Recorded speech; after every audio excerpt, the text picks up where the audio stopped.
Welcome to the Krishnadas Pilgrim Heart Hour. In this podcast, Krishnadas shares his warm-hearted and down-to-earth path to the divine. If you are interested in supporting Krishnadas's podcast, please go to BeHereNowNetwork.com/KD.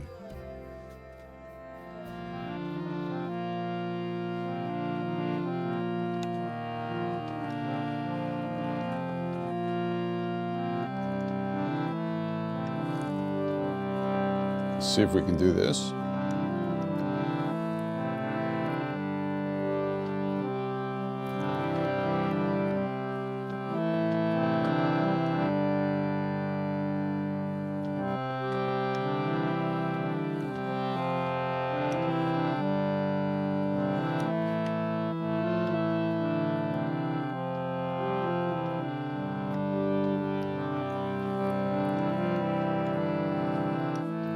My foolish heart, why do you weep? You threw yourself away again. Now you cry yourself to sleep. Cry yourself to sleep. My foolish heart, when will you learn? You are the eyes of the world, and there's nowhere else to turn. Nowhere else to turn.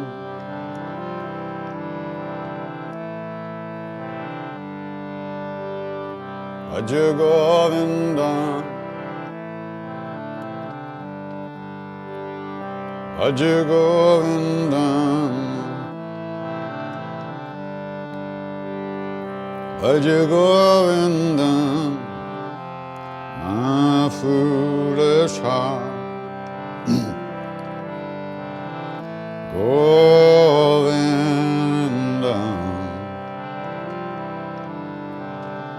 Govindam,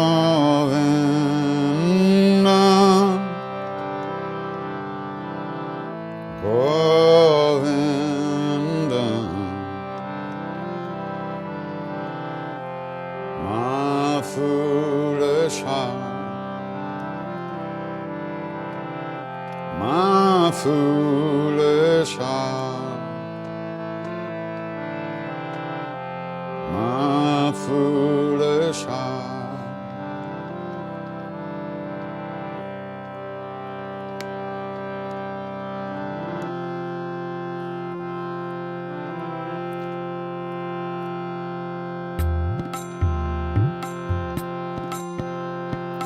Radhe Radhe Govinda, Govinda.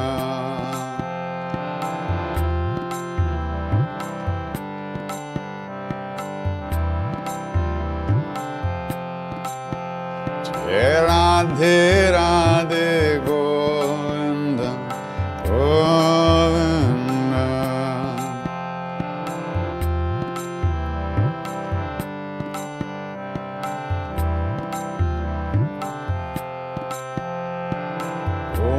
Govinda, Bhaja Govinda,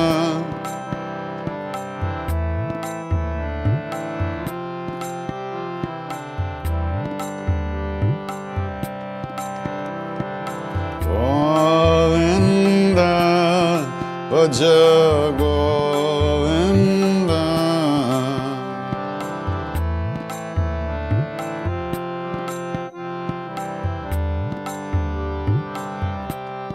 Jai Radhe Radhe Govinda, Govinda.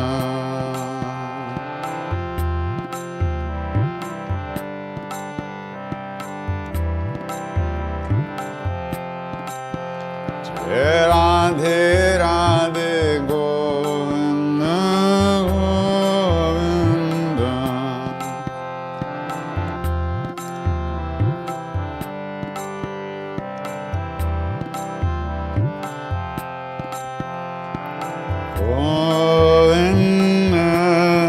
Bhaja Govinda.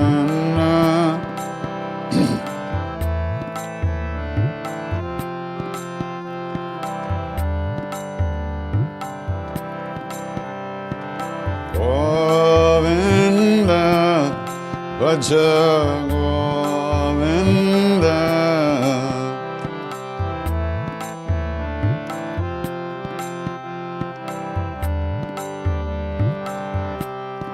Jai Radhe Radhe Govinda, Govinda. Jai Radhe.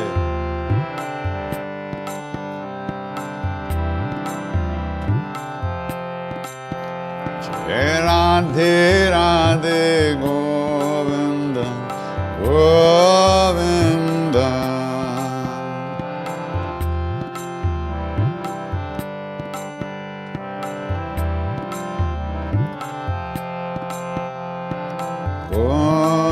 Govinda, Bhaja Govinda.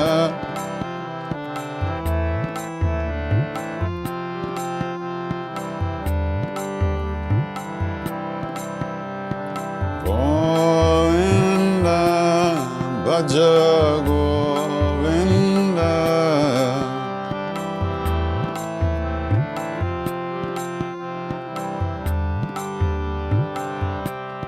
Jai Radhe Radhe Govinda, Govinda.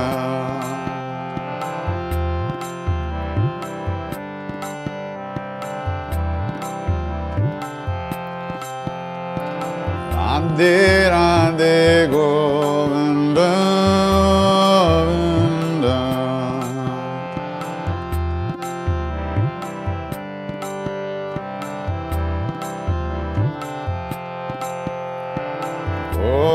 Govinda, Bhaja Govinda.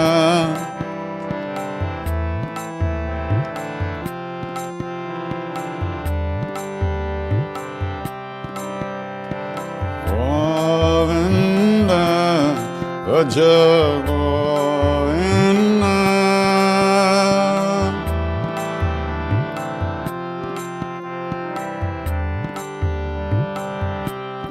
Jai Radhe Radhe Govinda, Govinda.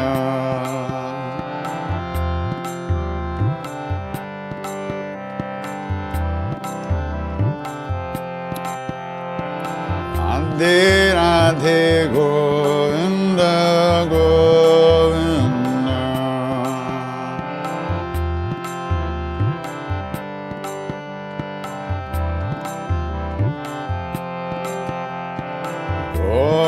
Govinda, Bhaja Govinda.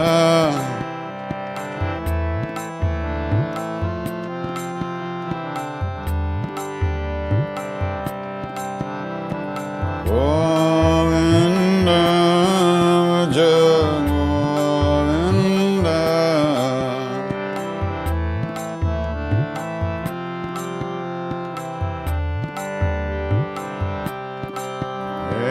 Radhe Radhe Govinda, Govinda. Jai Radhe.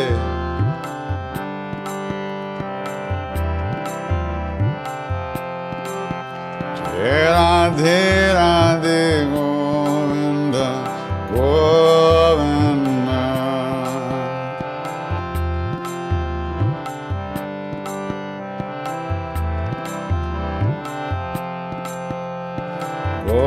Govinda, Bhaja Govinda.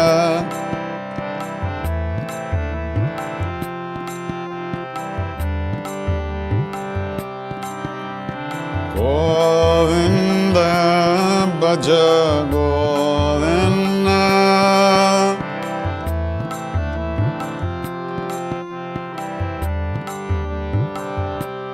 Jai Radhe Radhe Govinda, Govinda.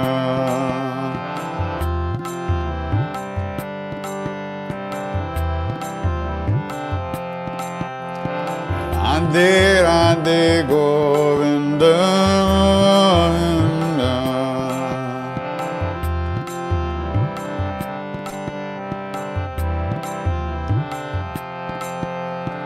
Govinda Bhaja Govinda.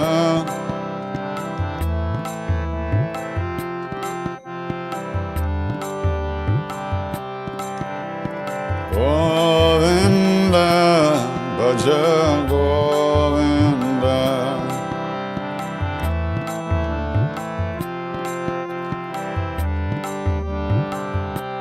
Jai Radhe Radhe Govinda Govinda. Jai Radhe.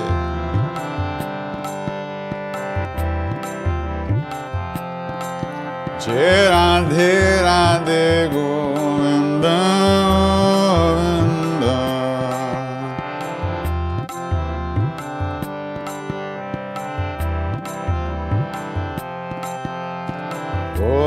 Govinda Bhaja Govinda.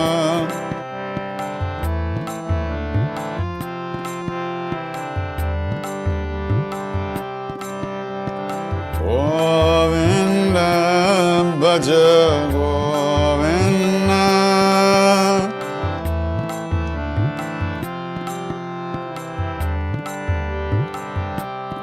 Jai Radhe Radhe Govinda Govinda.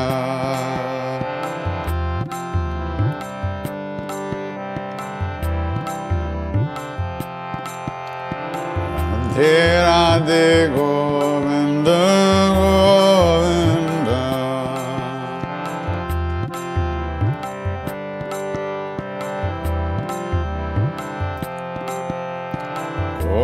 Govinda Bhaja Govinda.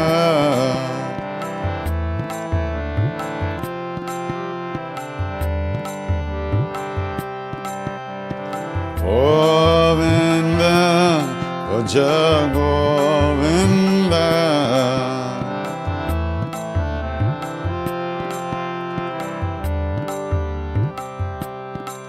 Jai Radhe Radhe Govinda Govinda.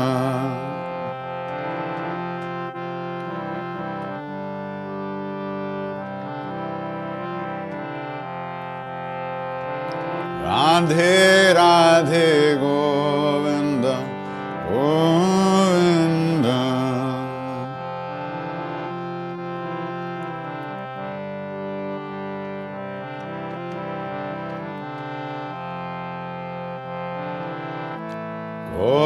Govinda Bhaja Govinda.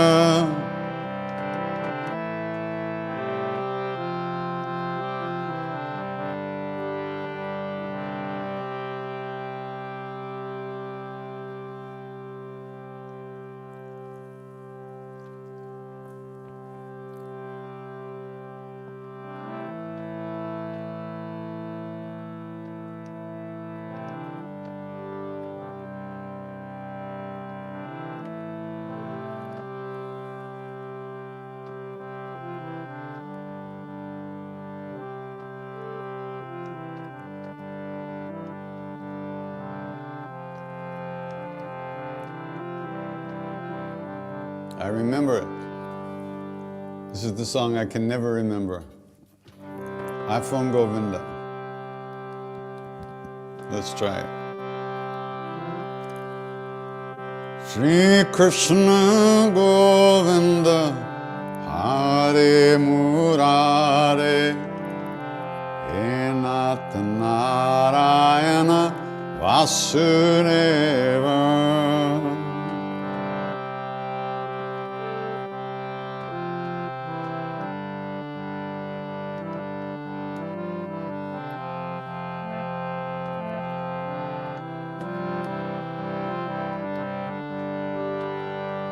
Krishna Govinda Hare Murare Enat Narayana Vasudeva.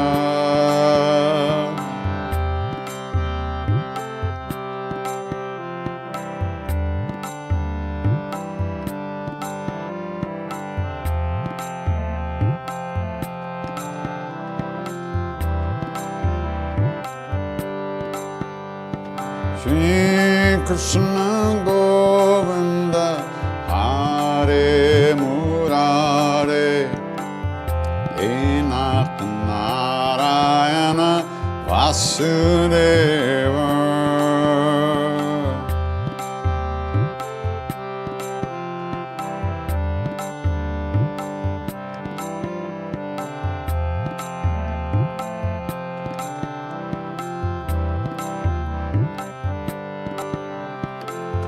Enoch Narayana Vasudeva. Enoch Narayana Vasudeva.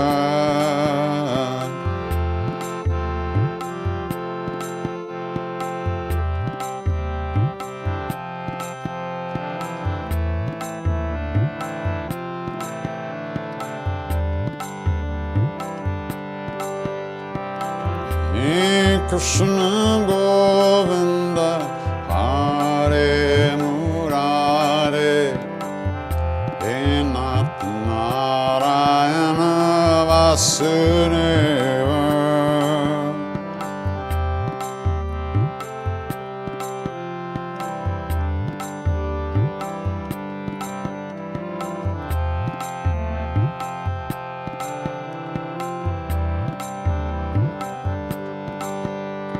Shri Krishna Govinda Hare Murare Enoch Narayana Vasudeva.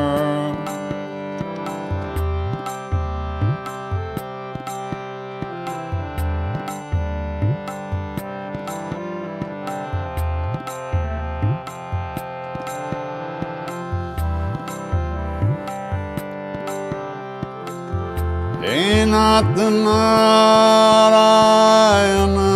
Vasudeva. Enoch Narayana Vasudeva.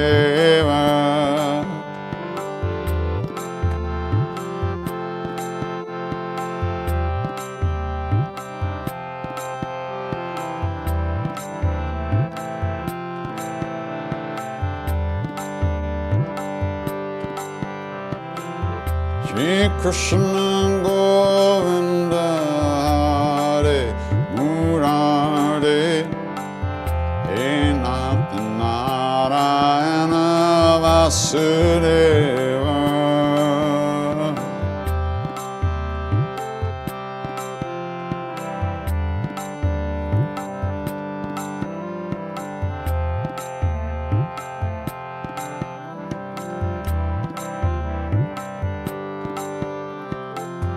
Enoch Narayana Vasudeva. Enoch Narayana Vasudeva.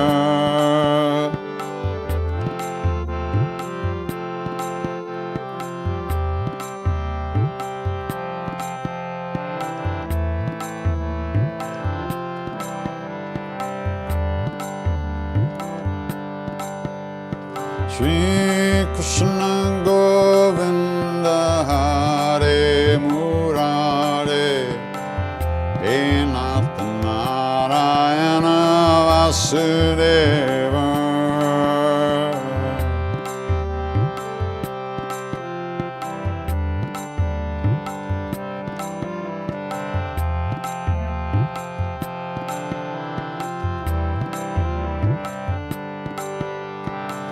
Shri Krishna Govinda Hare Murare Enoch Narayana Vasudeva.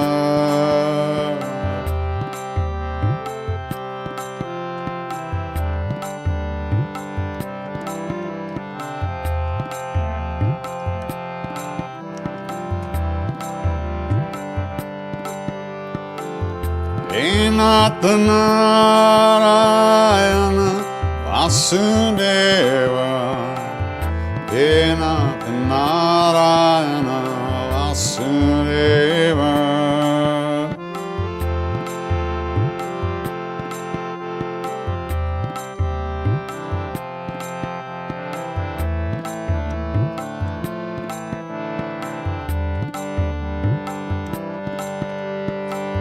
Shri Krishna Govinda Hare Murare He Nath Narayana Vasudeva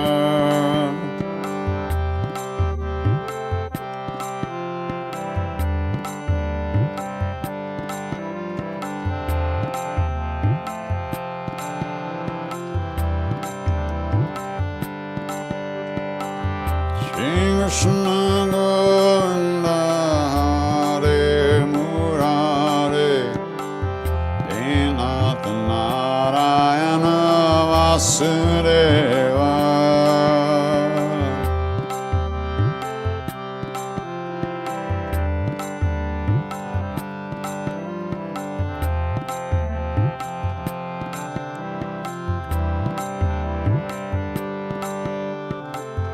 He Nath Narayana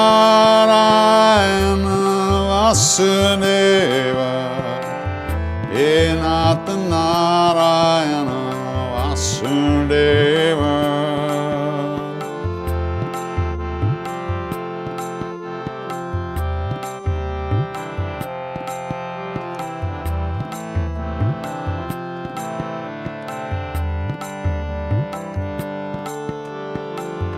He Nath Narayana Vasudeva He Nath Narayana Vasudeva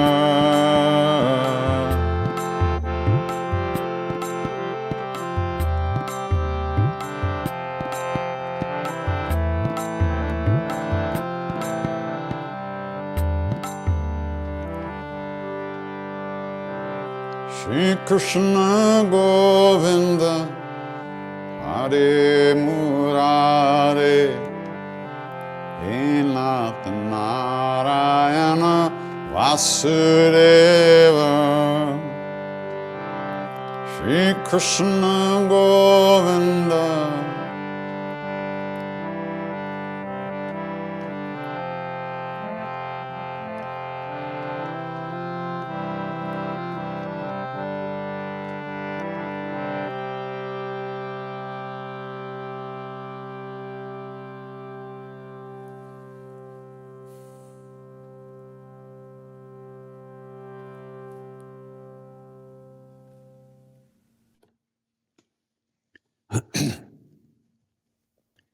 I think you all know how that song got the name iPhone Govinda, right?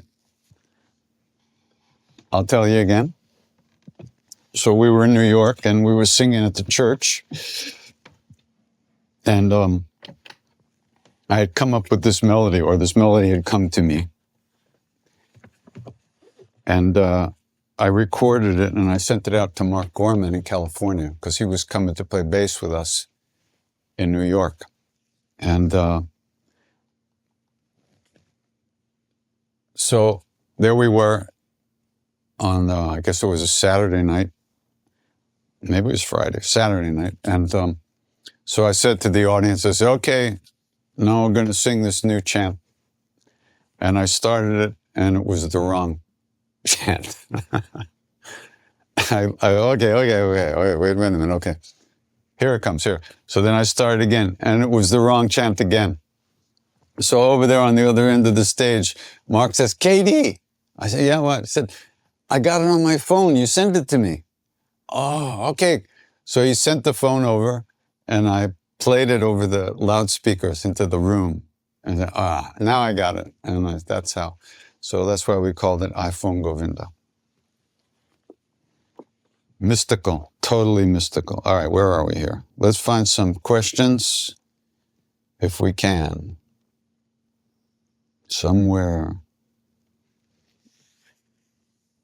Where'd it go? Here it go. It went away. It disappeared, but it's right here. Okay.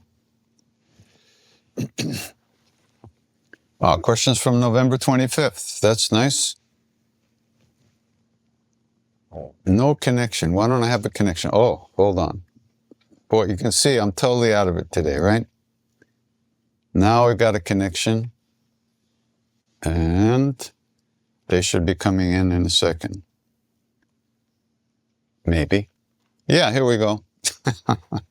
I'm sorry. I'm so out of it. I got off the plane at around 6:30 this morning. And I was up until about 1, then I slept for a couple hours, and here we are. Okay. So, someone's asking about what Maharaj-ji said about service to your parents.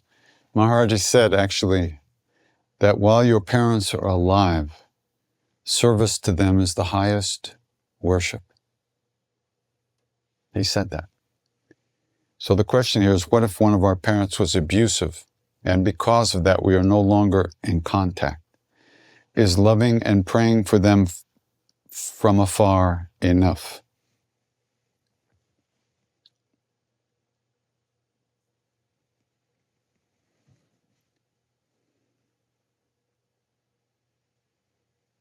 Well, if one of your parents or both of your parents have been, if it has been abusive, an abusive relationship, then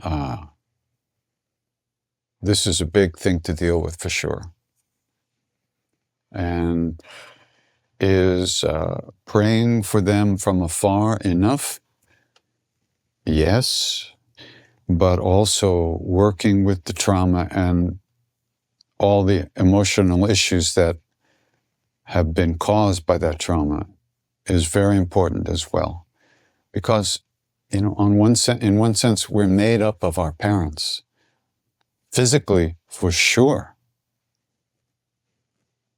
our bodies come from our parents. And emotionally, we've received tremendous programming from our parents, positive and negative. And those issues are within us. In some sense, our parents are within us. While your parents are alive, I think, if possible, one should try to release the negative energy in that relationship somehow. It's something that we'll carry with us for our whole lives. And we will be hurt by that energy, by those emotional knots, those emotional issues within us. So it's always the most powerful thing to work it out with someone on the physical plane. But if that's not possible, for whatever reason, or if we're not up to it, or our parents are not available, blah, blah, blah, whatever, we just don't feel like it, one should try to work with that energy and try to open up and release whatever negativities we're holding. It's not like we're holding it. Whatever negativity we've grown up with and has shaped us, that's definitely something would be very helpful for us to do. In one way, I think it would also benefit our parents karmically, because we might be able to free them from the karmas of the pain that was inflicted on us by them. But recognize also that they, just like us, they are also victims of situations that happen to them that we don't know anything about for the most part. We don't know their broken hearts. We don't know what happened to them as kids. We may have some basic idea, but we don't know how they lived, how they went through school, what hurt them, what crushed them, what caused them to be abusive. So, on one hand, we share that victimhood with them. And that's a good thing to recognize, because we share victim. We are all in this world of suffering, samsara. We've been born here. We're working out our karmas here. We're creating more karmas here. This is the place where we can do some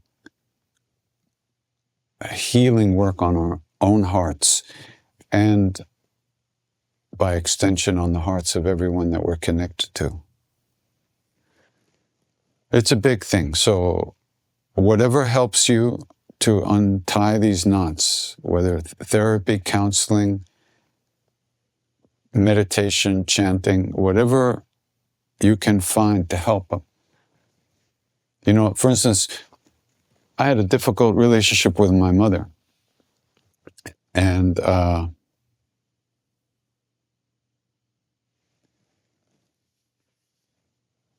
I was in Kenchi with Maharaj-ji. I was living there. And one day Maharaj-ji looked at me and said, "When is your mother coming to India?" I said, "My mother coming to India? I don't think so." Later that day, I got a message from town that my mother had called and wanted to talk to me. So I had an uneasy foreboding. So the next day I went to town and I booked a call to America and I talked to my mother. And she said, "I want to come visit you in India." So I said something to my mother that if my daughter said it to me, I would lock her in a closet and throw some food in there once a day for a long time. And that was, "I have to ask my guru." Can you imagine what my mother thought when she heard that? I was so freaked out about the idea of her coming to India because we really had a lot of difficult stuff in our relationship. And so I said, "Well, I have to ask my guru."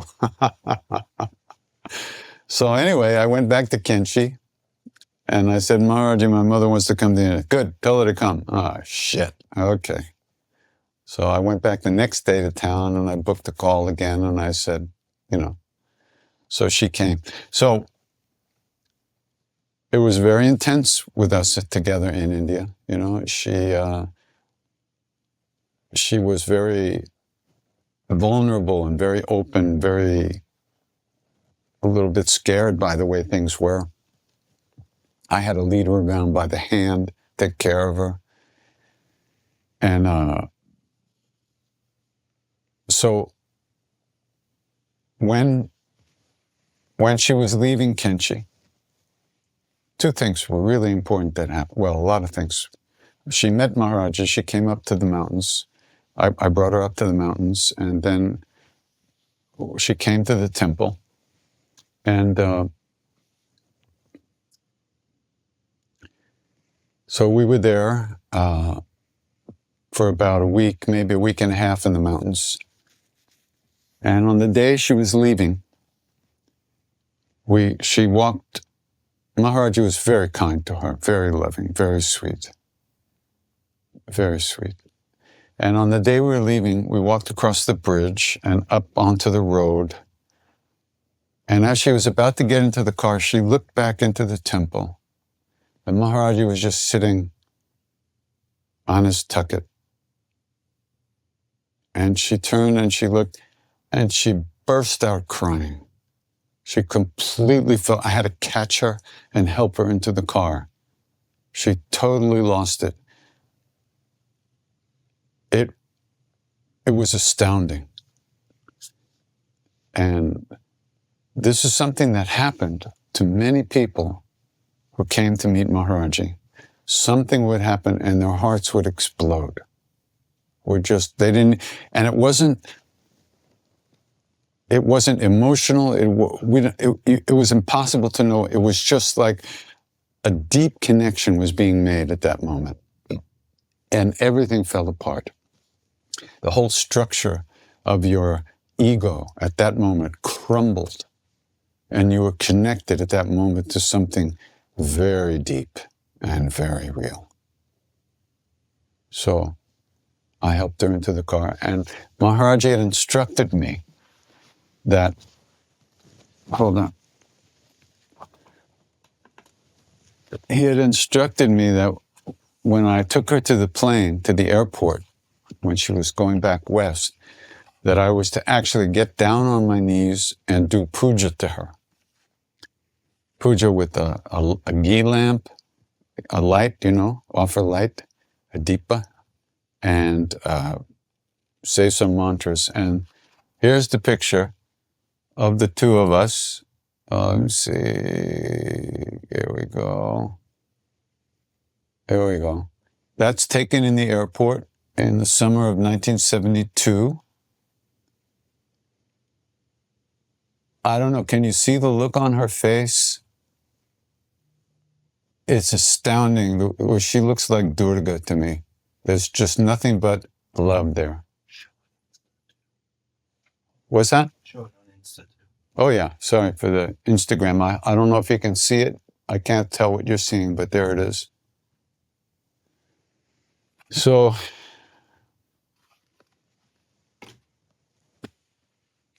there it is. So now that didn't alleviate all of our problems in the future, but I think it established something between us that we had not established before, or deepened our connection.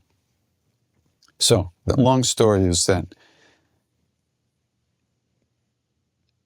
it seems to be very important to our spiritual growth, how we relate with our parents, especially if they're still in the body. But like I said, it can be very complicated. So you do what you can.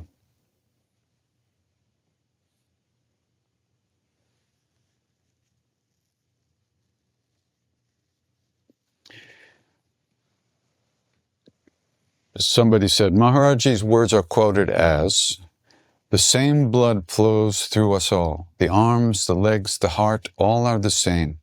See no difference. See all the same. Love everyone.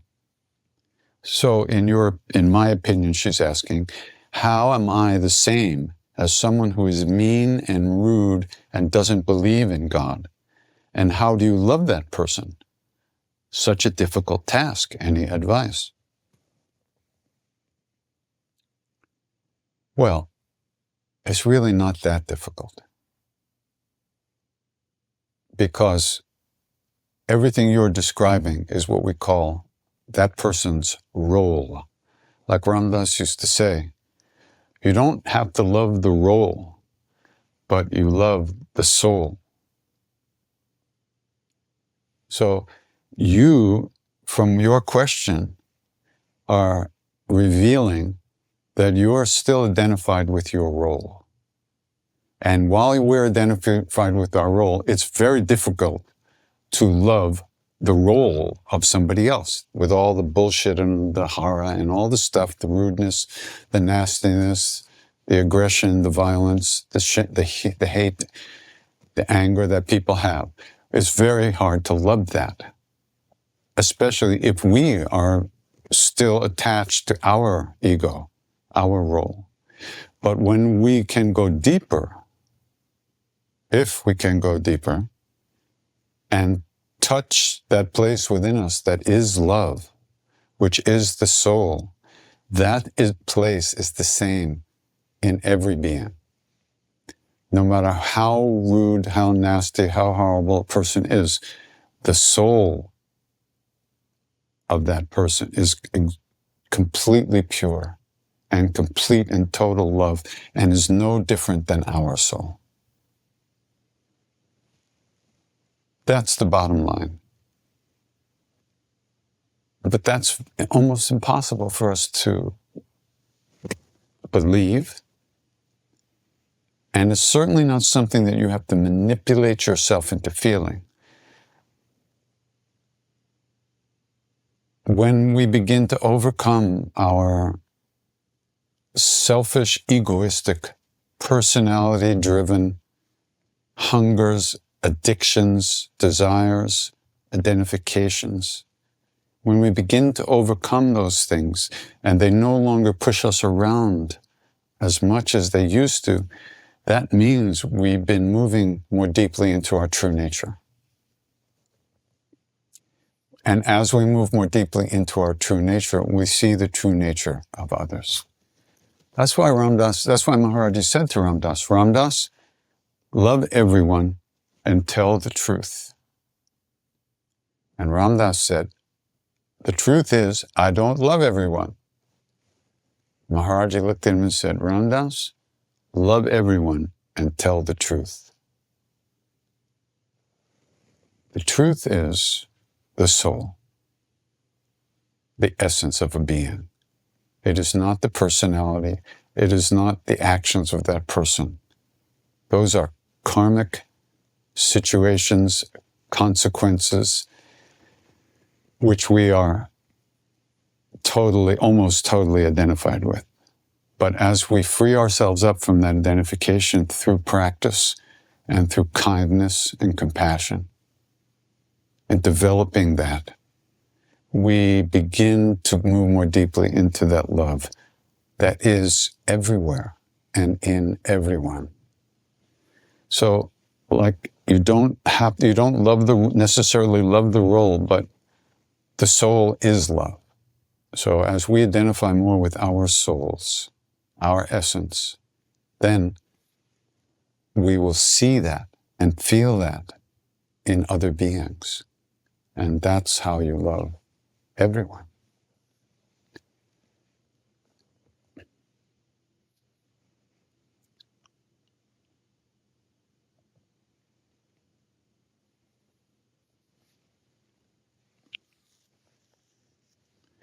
Can I tell the story about the person who did not want to get an exterminator for the insect problem?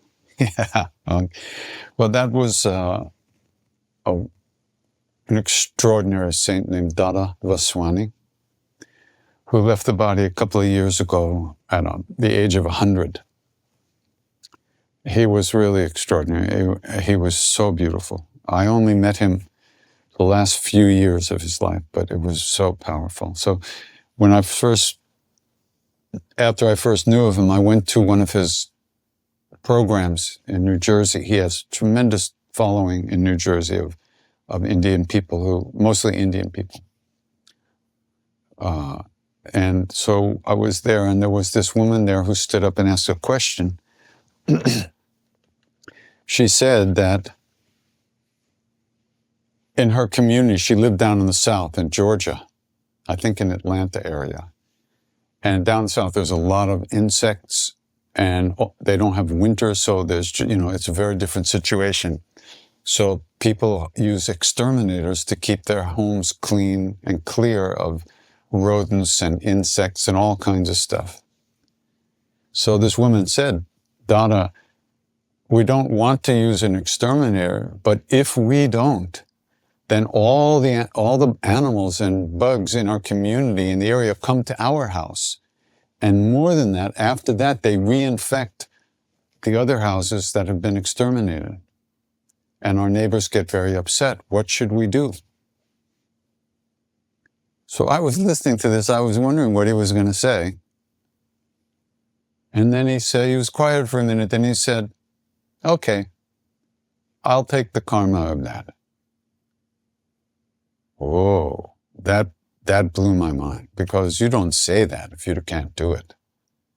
And I just thought at that time he was a nice man. And that changed my opinion of him, and I began to see him in a different way. And so he, out of his love and compassion, he offered to take the karma of killing all those beings. We don't really think about that stuff. We just go ahead and do it. And I would imagine there is some karma attached to that. A friend of mine once told me he was driving a very great Lama who came to America, Dilgo Khyentse Rinpoche, driving him around in California. And the Lama had my friend pull over because a fly was caught in the car, and he wanted to let the fly out. So they had to pull over. He opened the doors and they shooed the fly out rather than kill it. And then they went on their way. We are so gross. Our sensitivity is so gross. We don't know what we do. We don't understand the consequences of our actions. We don't.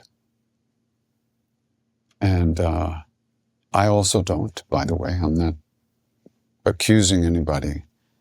But it's very difficult to understand how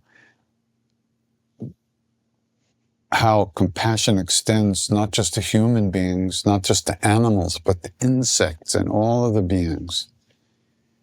We just fluff it off as if it doesn't matter because we just are not sensitive to it. But I would imagine at some point we will realize how important it is to consider all beings.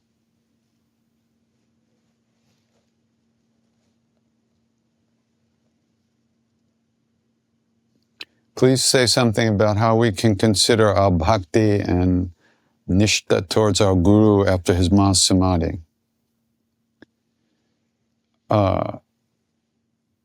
Mahasamadhi means the body is gone. The soul isn't gone. If the soul is gone, or if the soul is no longer available, then that being was not a guru.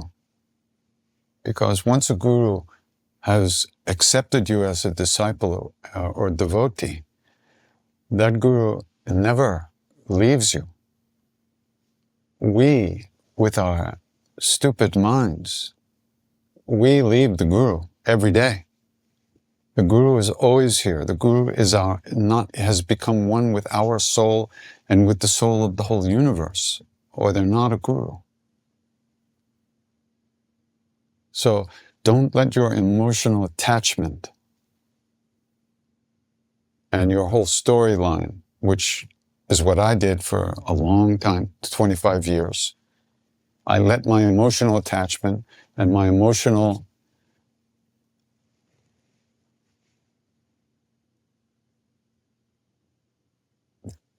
disturbed heart. I wouldn't let myself feel Maharaj-ji's presence, except once in a while, because I was attached to his body. And when his body disappeared, I lost all hope of ever being happy. The funny thing is, though, I had felt him for the first time when I met Ram Dass, and I continued to feel him and dream of him even before I met him physically. Once I met him physically, I forgot all that and I just lost myself in his physical presence. But that was my nature, that emotional attachment. That was a big part of me, probably still is. So I can't give you advice, but I can just point out to you that it's only your own mind that is telling you the Guru is not here. Guru, God, and your true self, your soul, are not different. We don't know that. But if you look within, if you work on your attachments, if you calm your mind, you will feel your Guru again, because Guru doesn't go anywhere. Guru is here. We're not here. All the saints that ever lived are right here. We are the ones that aren't here. When and if we ever get here, we'll be in good company.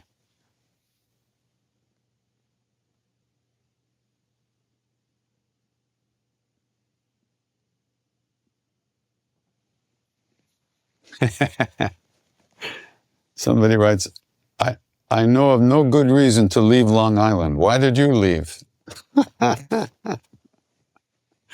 Well, because Maharaj-ji was in India. That's why I left.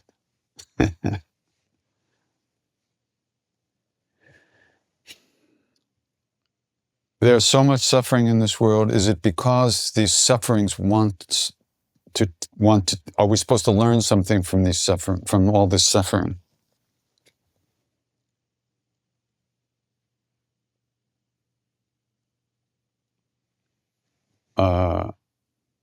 It would be good if we did learn something, yeah. You know, the first noble truth, or the first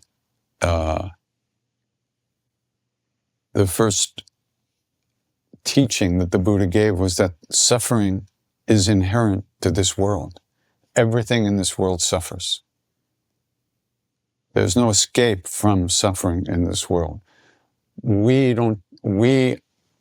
walk around like blinders in front of us, and we don't see the suffering of others, and we try to avoid our own suffering. We try to cling to the pleasant, happy things and push away the difficult, negative things. And that's a setup for more suffering, because we can't be successful at pushing those things away, nor can we be successful at always holding on to the pleasant feelings.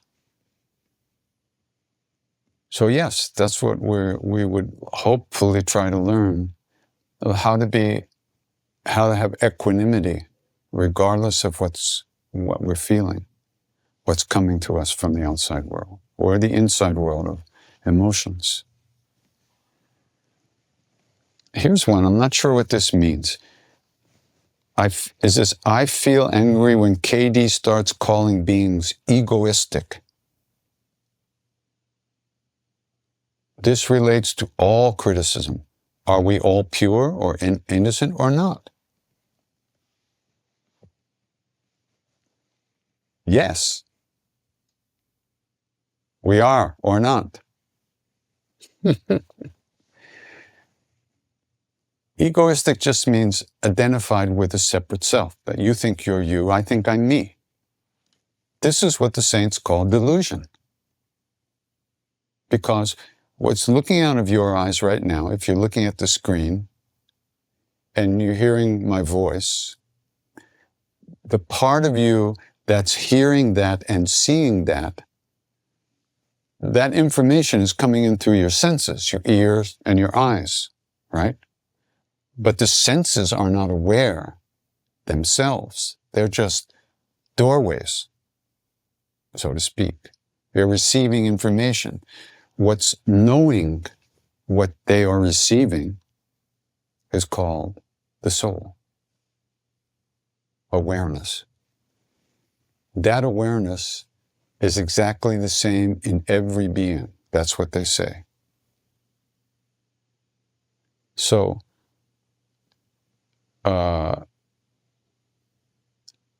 I'm really not being critical of other people. I'm in the same boat as everybody. I'm just as attached to my ego as anybody else. But the point I try to make is that that's why we suffer. Because if I'm attached to myself, then the first thing that is important to me is my happiness, and then the happiness of those I'm close to, and then the happiness of a little further away. And,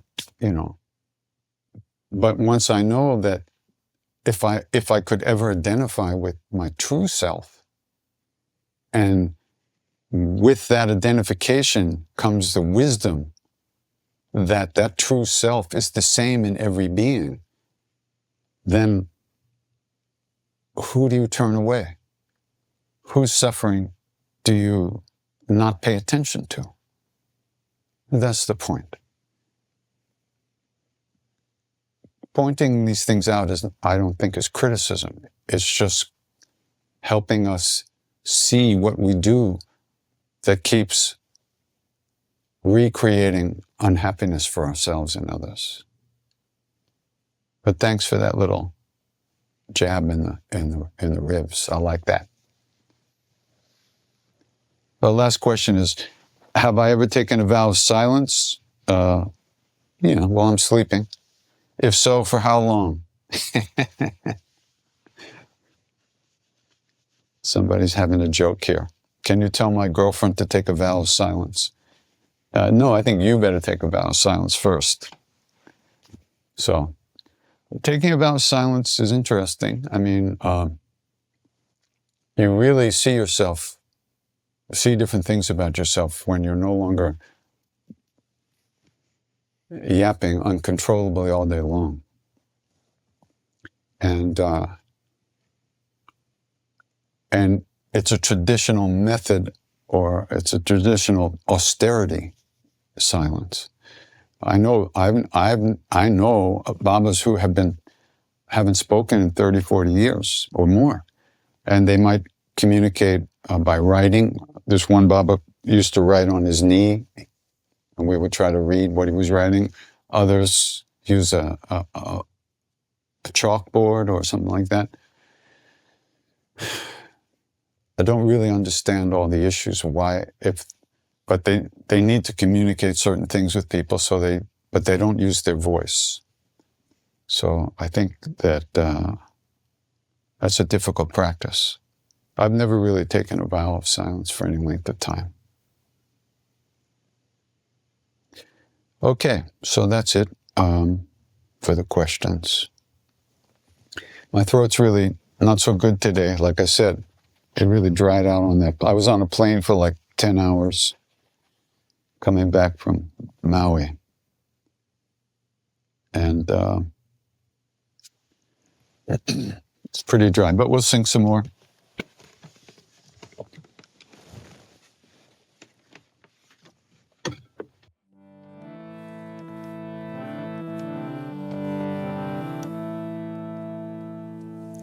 Why don't we sing that Hanuman Mantra? Om Ham Hanumate Namah.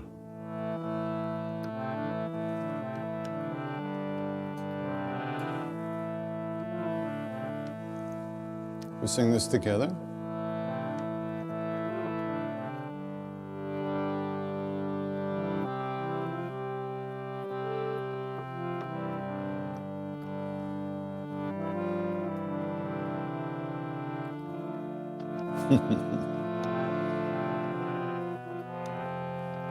Okay, my fingers don't want to work. I'm so out of it. But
Hanumate Namah.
Om Hanumate Om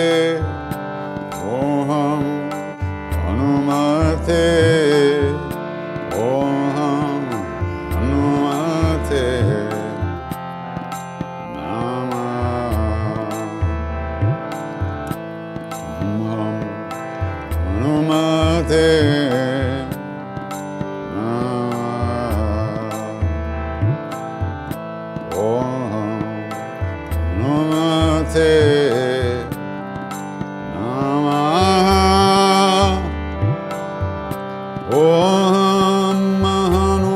Hanumate Om Hanumate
Ham Hanumate, Om Ham Hanumate, Om Ham Hanumate